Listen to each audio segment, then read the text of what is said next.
Бозатау районы инсан социалдык қызметлер урайы психологы тарапынан бұқараларға бейпул психолог маслихатлары беріліп келінбекте.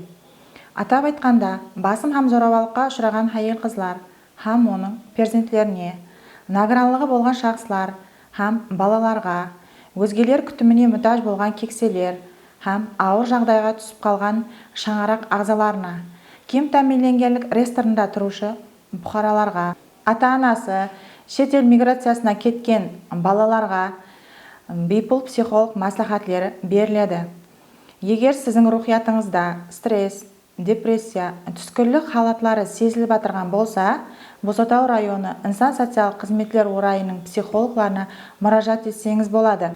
Сіздің мұражатлеріңіз инсан социалдык қызметлер урайы операторлары һәм махалледе социалдык қызмет көрсетуші социалдык қызметкерлер тарапынан арзалар қабыл етіледі.